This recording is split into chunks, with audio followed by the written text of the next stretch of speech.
தென்னாடுடைய சிவனே போற்றி, எந்நாட்டவர்க்கும் இறைவா போற்றி. வணக்கம் சிவசொந்தங்களே.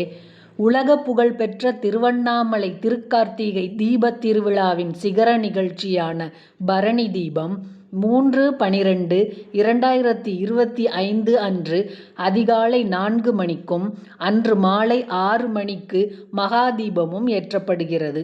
வருடத்திற்கு ஒரு முறை மட்டுமே நடைபெறும் இந்த அரிய நிகழ்வினை தரிசிப்பதன் சிறப்புகள் பற்றி காண்போம். திருவண்ணாமலையில் ஏற்றப்படும் கார்த்திகை தீபத்தை நேரில் பார்ப்பவர்கள் 21 தலைமுறைக்கு முக்தி கிடைக்கும். திருவண்ணாமலை தீபத்தன்று மலையை பார்த்து நமச்சிவாய சொன்னால் அந்த மந்திரத்தை 3 கோடி தடவை உச்சரித்த புண்ணியம் கிடைக்கும். திருவண்ணாமலை உச்சியில் தீபம் ஏற்றப்படும் போது மலைக்கு உள்பகுதியிலும் பூஜைகள் நடக்கும் ஒலி கேட்டதாக ரமணர், சேஷாத்ரி சுவாமிகள் உள்பட பல அருளாளர்கள் கூறியுள்ளனர். திருவண்ணாமலையில் கார்த்திகை தீபம் ஏற்றப்பட்ட பிறகு அதை பார்த்து வணங்கியபடி கிரிவலம் வந்தால் அந்த ஜோதியின் கதிர்கள் நம் உடம்பில் பட்டு ஆன்ம சக்தி அதிகரிக்கும் என்பது ஐதீகம். தீபத் திருநாளில் 5 தடவை கிரிவலம் வந்தால் அவர்கள் எவ்வளவு பெரிய பாவம் செய்திருந்தாலும் அவற்றில் இருந்து முழுமையான விமோச்சனம் கிடைக்கும் என்று புராணங்களில் கூறப்பட்டுள்ளது. மலை மீது தீபம் ஏற்றப்படும் போது தீப மங்கள ஜோதி நமோ நம என்ற பாடலை பாடி வழிபட்டால் வாழ்வில் மங்களம் பெருகும். கார்த்திகை தீபத்துக்கு 3வது நாள் மலையை பஞ்சமூர்த்திகளும் வலம் வருவது மிகச் சிறப்பாக நடைபெறும். திருவண்ணாமலை கார்த்திகை தீபத்தை காண சித்தர்கள் வருவார்கள் என்பது நம்பிக்கை. அப்படி வரும் சித்தர்கள் மலை உச்சியில் தீபம் ஏற்றும் கொப்பரை நெய்யில் சக்தி வாய்ந்த மூலிகை தைலங்களை சேர்த்து விடுவதாக சொல்கிறார்கள். இதனால் தீபத்தில் இருந்து வெளிப்படும் புகை தீய சக்திகளை அழிப்பதாக கருதப்படுகிறது. திருவண்ணாமலை மலை சுமார் 2668 அடி உயரம் கொண்டது. கீழ் இருந்து மலை உச்சி வரை செல்ல சுமார் 8 கிலோமீட்டர் பாதை உள்ளது. மலை ஏற சுமார் 4 மணி நேரமாகும். கார்த்திகை தீபத்துக்கு சர்வாலய தீபம், கார்த்திகை விளக்கீடு, ஞான தீபம், சிவஜோதி, பரஞ்சுடர் என்றும் பெயர்கள் உண்டு. கார்த்திகை தீபத்தன்று கிரிவலம் செல்பவர்களுக்கு 1000 அஸ்வமேத யாகம் செய்த பலன் கிடைக்கும். கார்த்திகை தீபம் தினத்தன்று சிவலிங்கம் முன்பு நெய் தீபம் ஏற்றி வழிபாடு செய்தால் அவர்களது வாழ்க்கை பிரகாசமாக இருக்கும் என்பது நம்பிக்கை. கார்த்திகை தீபம் ஏற்றப்படும் காட்சியை நேரில் பார்த்து வழிபடுபவர்களுக்கு சகல தானம் கொடுப்பதால் கிடைக்கும் புண்ணியங்கள் கிடைக்கும். கார்த்திகை மாதம் கார்த்திகை நட்சத்திரத்தில் திருவண்ணாமலை தலத்தில் ஏதாவது ஒரு இடத்தில் தீபம் ஏற்றி வழிபட்டால் குழந்தை பாக்கியம் கிடைக்கும். திருவண்ணாமலை மலை உச்சியில் தீபம் ஏற்ற பயன்படுத்தும் கொப்பரை சுமார் 2000 லிட்டர் நெய் பிடிக்கும் அளவு கொண்டது. மலை உச்சியில் ஏற்றப்படும் தீபத்தின் ஒளி சுமார் 20 கிலோமீட்டர் தொலைவுக்கு தெரியும். இந்த தீபம் சுமார் 11 நாட்கள் தொடர்ந்து எரியும் என்பது குறிப்பிடத்தக்கது.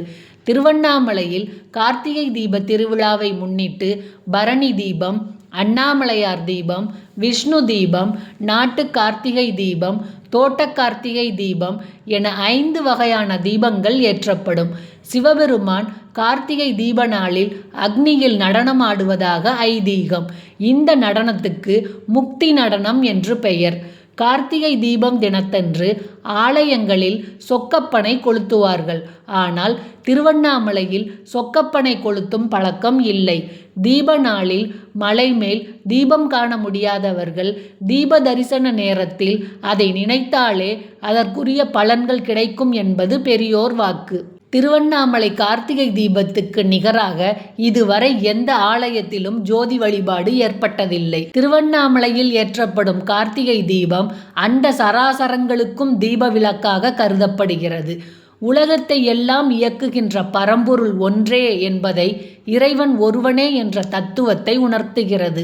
கார்த்திகை தீபத்தன்று அதிகாலை திருவண்ணாமலை கோவிலில் பரணி நட்சத்திர நேரத்தில் ஏற்றப்படும் பரணி தீபத்தை அங்குள்ள சொர்ண பைரவர் சன்னதியில் வைத்து விடுவார்கள்.